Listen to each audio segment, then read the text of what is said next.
Friends, welcome to our channel. ఈరోజు వచ్చేసి కొంచెం సింపుల్గా తొందరగా అయ్యే విధంగా రెసిపీ చేయబోతున్నానండి. సో ముందుగా మీ అందరికీ వైకుంఠ ఏకాదశి శుభాకాంక్షలు. సో ఈరోజు స్పెషల్ వచ్చేసి బగారా రైస్ అలాగే వంకాయ కర్రీ చేయబోతున్నాను. ఫస్ట్ అయితే పుదీనా ఒలుచుకోవడానికి ఇక్కడ నేను వచ్చి 2 months అయిందండి ఈ పుదీనా వేసాను అనమాట. ఇది చాలా ఫుల్గా గ్రోత్ వచ్చేసింది.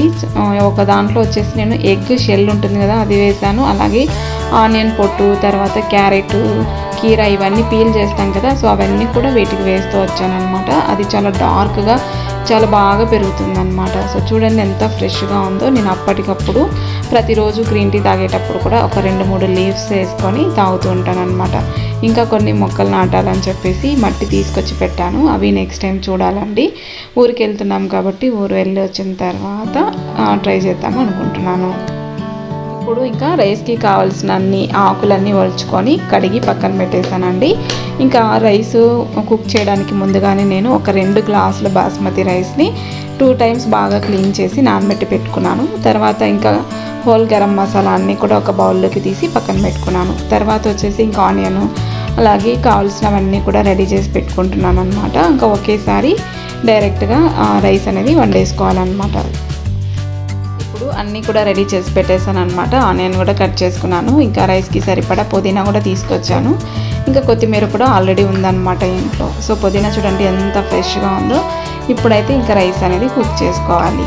చాలా సింపుల్గా ప్రిపేర్ చేయబోతున్నాను. రెసిపీ అనేది స్టార్ట్ చేసేద్దాం. ఇప్పుడైతే ఇలా వెడల్పుగా ఉన్న బౌల్ అయితే పెట్టేశాను అనమాట. సో ఇందులో నేను 3 tablespoon వరకు ఆయిల్ వేస్తున్నాను.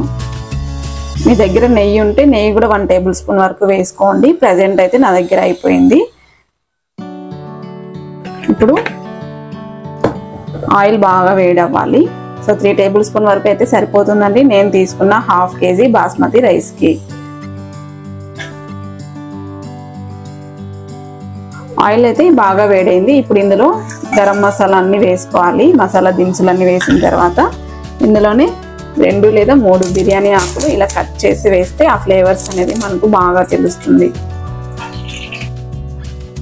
తర్వాత ఇవి మంచిగా ఫ్రై చేసుకొని ఇప్పుడు ఇందులో మనం సన్నగా కట్ చేసి పెట్టుకున్న ఆనియన్స్ వేసుకోవాలి. అలాగే పచ్చిమిర్చి కూడా వేసుకోవాలండి. ప్రజెంట్ అయితే నా దగ్గర పచ్చిమిర్చి అయిపోయింది కాబట్టి నేను ఆనియన్ ఒక్కటే వేస్తున్నాను అనమాట. సో ఈ ఆనియన్ని మంచిగా గోల్డెన్ బ్రౌన్ కలర్ వచ్చేంత వరకు ఫ్రై చేసుకోవాలి.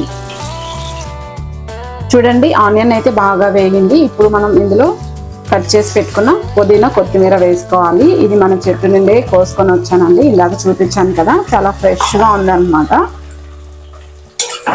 సో ఇప్పుడు ఈ కొత్తిమీర పుదీనా కూడా మనకు చక్కగా వేగనివ్వాలి.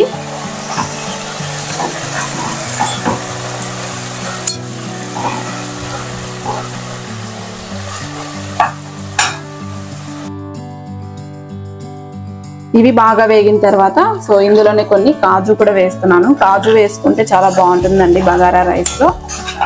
ఇంకా పిల్లలు కూడా ఈ మధ్య చాలా ఇష్టంగా తింటున్నారు కాబట్టి నేను కొంచెం ఎక్కువగానే వేసాను అనమాట. కాజు కూడా మంచిగా వేగాలి. చూడండి కాజు కూడా బాగా వేగిన తర్వాత ఇప్పుడు ఇందులో 2 టమోటాలు వేసుకోవాలి. చిన్నవి అయితే 2 వేసుకోండి, పెద్ద టమోటా అయితే 1 వేసుకుంటే సరిపోతుంది. టమోటా వేయకపోయినా కూడా చాలా బాగుంటుందండి. సో టమోటాలు కూడా మనకు మూత పెట్టేసి చక్కగా మగ్గించుకోవాలి. ఇలా మూత పెట్టేసి సిమ్లో పెట్టేసుకొని ఒక 5 minutes అలాగే ఉంటే టమోటాలు చక్కగా మగ్గిపోతాయి. ఇప్పుడు ఒకసారి ఓపెన్ చేసి చూసుకోవాలండి, మధ్య మధ్యలో కలుపుకుంటూనే ఉండాలి, లేదంటే అడుగంటి పోతుంది అనమాట. సో అప్పుడు రైస్ అంతా కూడా మనకు మాడు వాసన వస్తూ ఉంటుంది. చూసారు కదా, ఇలా బాగా వేగించుకున్న తర్వాత ఇందులో వాటర్ అనేది యాడ్ చేసుకోవాలి. నేను తీసుకున్న 2 glasses రైస్కి 3 glass వాటర్ అనేది యాడ్ చేస్తున్నాను. ఆల్రెడీ బాస్మతి రైస్ బాగా నాని ఉన్నాయి. అందులోనూ బాస్మతి రైస్కి మనం ఎక్కువ వాటర్ వేయాల్సిన అవసరం లేదండి. చూస్తున్నారు కదా, 2 glasses వాటర్కి 3 glass వాటర్ అనేది యాడ్ చేశాను. ఇప్పుడు ఇందులో సరిపడా ఉప్పు వేసేసుకోవాలి.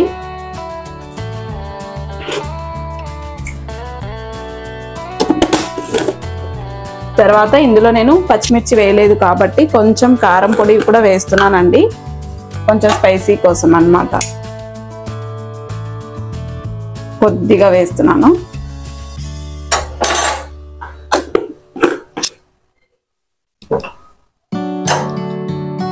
ఇప్పుడు మంట కొంచెం మీడియం ఫ్లేమ్లో పెట్టుకొని ఈ వాటర్ అనేది రోలింగ్ బాయిల్ వచ్చేంత వరకు మరిగించుకోవాలి. అల్లం వెల్లుల్లి పేస్ట్ కూడా 1 టేబుల్ స్పూన్ వరకు వేయండి. నేను ఇందాక వేయడం మర్చిపోయాను అనమాట. సో ఇప్పుడు వేసేస్తున్నాను. చక్కగా వేగిపోతుంది. సో ఫస్ట్ మనం ఆనియన్ వేగిస్తాం కదా, సో ఆ టైంలోనే వేసుకోవాలి. అయితే నేను ఈరోజు మర్చిపోయాను, ఇప్పుడు వేస్తున్నాను. ఇలా 1 టేబుల్ స్పూన్ వరకు అల్లం వెల్లుల్లి పేస్ట్ కూడా వేసుకొని ఈ వాటర్ని చక్కగా మరిగించుకోవాలి. చూడండి, మనం వేసిన ఎసురు అయితే బాగా మరుగుతుంది అనమాట. సో ఇప్పుడు మనం నానబెట్టి పెట్టుకున్న బాస్మతి రైస్ని ఇందులో వేసేసుకోవాలి.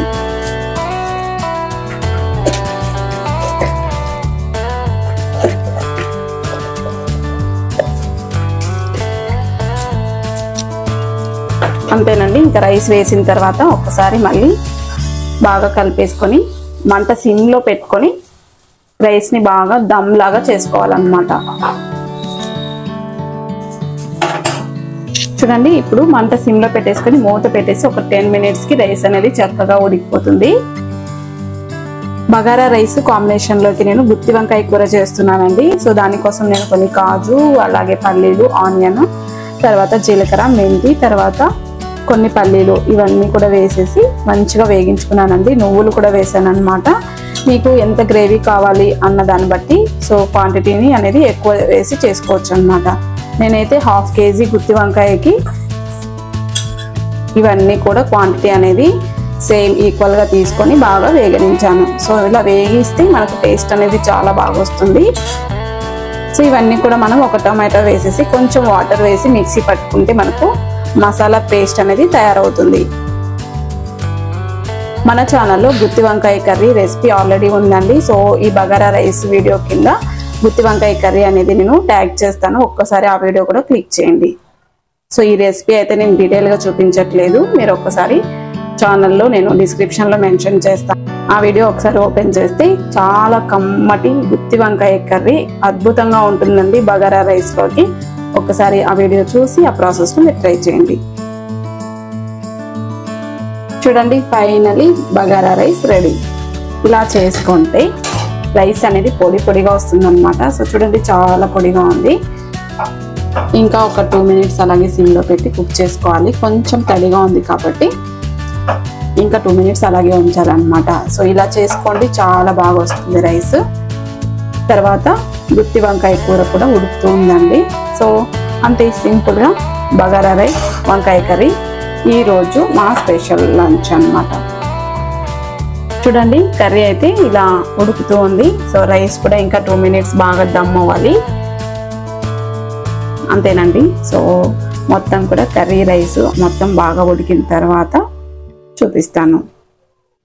అంతేనండి, రైస్ అయితే రెడీ అయిపోయింది. ఈ విధంగా సింపుల్గా బగారా రైసు అలాగే గుత్తి వంకాయ కర్రీ, కొంచెం రైతా కూడా చేశాను అనమాట. సో సింపుల్గా తొందరగా చేసుకునేలాగా ఉండాలి, ఒక స్పెషల్ లంచ్ కావాలి అనుకుంటే ఈ ప్రాసెస్లో ట్రై చేయండి. చాలా తొందరగా అయిపోతుంది, మనకు టైం సేవింగ్. అలాగే కర్రీ కూడా చాలా బాగా కుదిరిందండి. సో రైస్ కూడా చాలా బాగుందన్నమాట, పొడి పొడిగా వచ్చింది.